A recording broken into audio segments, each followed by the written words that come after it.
and welcome to the Wars of the Irish Confederacy 1641 to 1653. My name is John O'Rourke, and over the following weeks and months, I'll be taking you through a history of the Irish Rebellion in the early 1640s, how it influenced and was influenced by events in the UK and in Europe, and we'll take you through the main actors involved in the rebellion from an Irish perspective, from a Scottish perspective, and from an English and from a European perspective as well. To begin, well, where do we start? Well, I suppose the first aspect of it is who were the different groups that were involved. Well, we'll start, and these are the names that I'm gonna use as we're going through these podcasts. So, starting off, we have the Old Irish. They would have been the Gaelic Irish that had been ruling invasion of the Normans. Then we have the Old English. They could have considered their ancestors back to this same group in the 12th century, but on this side, they were the actual invaders, the Norman invaders that invaded Ireland in 1171. Both these two groups were Catholic. There was some degree of animosity between them over the years, but at the same time, within certain groups, they had formed alliances through marriage and other relationships, both commercial and political. The New English. These had generally arrived between the middle of the 16th century and to the period we're talking about now, in roughly approximately in the middle of the 17th century. This group was predominantly Protestant, whereas the other two groups have been were predominantly Catholic. And again, we within this group as well, we are now looking at a new invasion from England, and on this side there isn't any ethnic ties, as there were with the previous English, but also as well we there is no kind of ties of religion either. So, what the 1640s look like from a Catholic perspective? Well, again, we can't, and I think we struggle somewhat to understand what the quote unquote man on the street was for the quote unquote man on the street in 1640s Ireland. But what we're doing here is dealing with, I suppose, the ruling classes or the aristocracy, or those people that saw themselves that by divine right or other that they should have been part of that group. So essentially, when we look at the likes of the rebels, as we're calling them here, we're going to focus in this week anyway on Phelim O'Neill principally.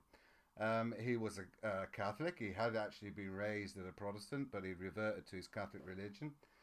He had been his family would have been considered loyal to the crown.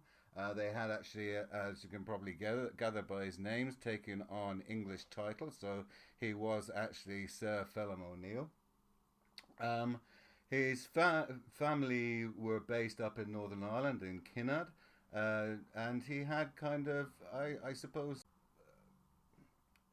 associated himself with the crown.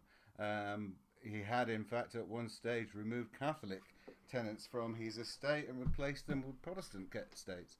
So why would we think then that this man, that to all intents and purposes seemed quite happy with the English state, why would he involve himself, in fact, be one of the primary actors within this rebellion?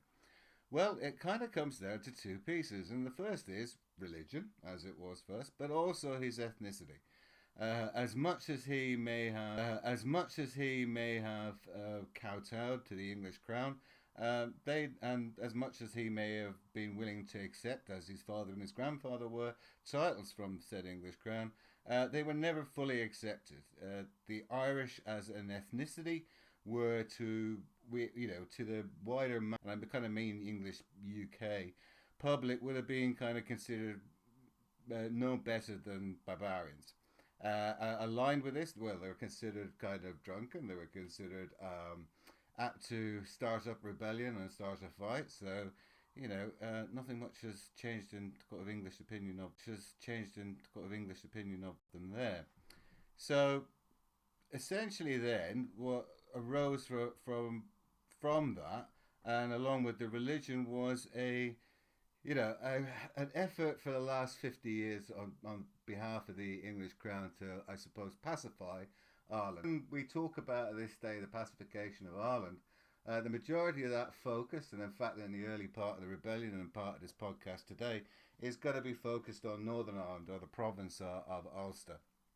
So up there, around this map, up around Lough Neagh, over towards Donegal, and etc.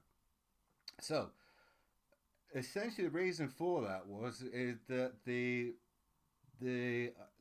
Irish old Irish families, or old Irish aristocracy, that have been most likely to end English or UK power in Ireland, had actually come from Ulster. So this would have been the likes of Red Hugh O'Donnell, and then previously, the 9 Years' War, which it ended approximately 1608, 1609, something around that period. So once these old families had been defeated, the English took an approach then, which was, well, we're going to make sure that any of their lands, that we hand them over to planters. So this is where we get the phrase plantation coming from. So what would happen here is that you would be given an allocation of land that previously belongs to one of these rebels, and then you would give that land as long as you maintained it, and also as long as you rented it out and your tenants were good Protestants. The majority of these people, these planters that came through, a large number of them, mainly due to, but obviously due to proximity, came from Scotland, so they tended to be a part of the Protestant Presbyterian Church, and then the rest of it would have come from the southwest of England. And again, majority of the areas that we can say at this stage that were being planted were some areas in Munster around Cork, and then we're moving up through there then into what is now Laois and Offaly, which at that time would have been Kingstown and Queenstown, and then some areas around the Pale. Then for this plantation process was coming up around Ulster. So we're dealing with, if we kind of take it from anywhere, if we take the loop of what is the 6 counties at the moment, and kind of think of those areas. So Fermanagh, lesser extent, Armagh, Tyrone, etc. So what's this all mean for our man here? Well, really, I think, as much as he may have kind of sidled up to the English government, I think that, Phelan could have seen the writing on the wall. He was Catholic. He was never going to be accepted as being English, and he could see that, based on the experiences of his fellows, that things were not necessarily going to go well for being a Irish and a Catholic in Ireland for the coming years. Already they were they had to pay fines for the fact that they maintained the state. So when they didn't go to church, they had to pay what were called the recusant taxes. So, and on top of this as well, that there was the paring away of his lands as well. So there was kind of a number of changes culturally as well. That were taking part, not just in terms of who we were being governed by and how we were being governed, but also the judicial process as well. And one of the other areas that, outside of open warfare, that the English state were actually at this time using to remove lands from the guide was basically through people's wills. So when you die, basically with their courts, particularly within the aristocracy, that if somebody within the family was willing to actually change over to being a Protestant, he could pretty much guarantee that he was going to retain those lands. So at the time we're talking about, which is kind of the mid 1640s, our friend Phelim O'Neill is seriously in debt. For the time, it was approximately £12,000, which is, as you can imagine, it's a significant amount of money at this time, if not an overwhelming amount. Uh, but also within this kind of platform as well, you've got to consider that it wasn't necessarily on his own. He didn't wake up one morning and go, right, I'm going to rebel against those nasty English people. Um, and we are going to talk about this in a little bit more detail in podcast, but just from a brief perspective now, what we can say is there was the Counter-Reformation going on. So obviously the Reformation was the establishment of the Protestant Church and the various different Protestant churches across Europe, and then spreading out into different countries, mainly generally around Germany and some of the Scandinavian states as well. So that the Counter-Reformation then was the Catholic Church's reaction to that. And again, I've been very general as I'm saying this, but essentially they looked to put a lot of more professionalism around the Catholic Church. So there was a lot more training for the Catholic priests, and they also, I think as with any kind of evangelical view on either side, whether it be Catholic or Protestant, they kind of saw themselves as being the forefront of their religion in the fight against the opposing religion, which was, depending on your side of it, a Catholic at this time. So this was kind of coming out of a large Jesuit community in France and Louvain, and it also, happily, whether you want to or not, was where an awful lot of the Irish that had been, the Gaelic or Old Irish that had been defeated in the 9-Year Wars had ended up either living or fighting for fighting for France or near enough to what is now Holland, and fighting fighting for Spain fighting either for France or Spain. So there was a community that built up there that was a combination of Irish Catholic soldiers, ex aristocracy, and then obviously those parts of the church. And any of those groups were very keen to get back to Ireland. So, given his links as well into this group through particularly Owen O'Neill, so who was Irish commander in Europe, and that's enough that we say about him. He's going to become very important in our story later on. But essentially all of these people were keeping an eye on Ireland and looking for an opportunity to return and probably re-establish their ancestral lands within Ireland.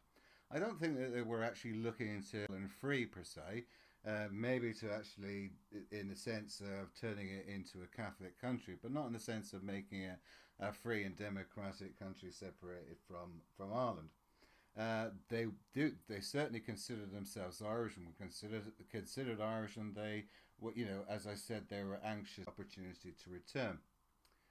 So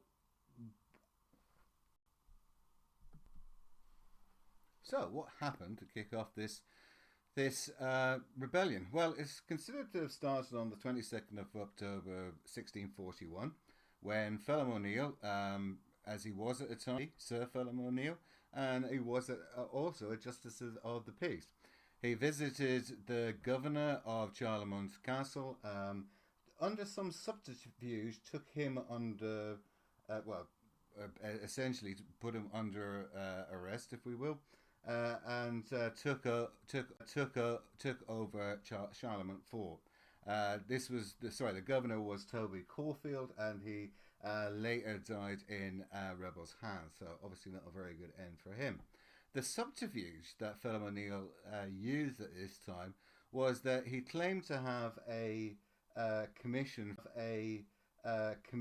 from Charles I of England, the king at the time, to rise up against bad government. And so why would he do this? Well,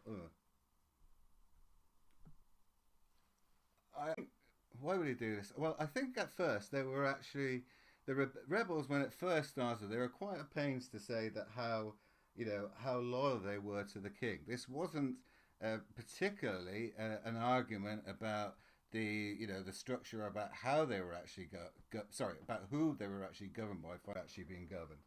And what they actually, what this group of people wanted, the rebels, as it were, was for first that that they could have some, faith in the fact that they weren't going to lose their lands. They weren't, the expropriation of their lands by the Protestant authorities in Dublin was going to end.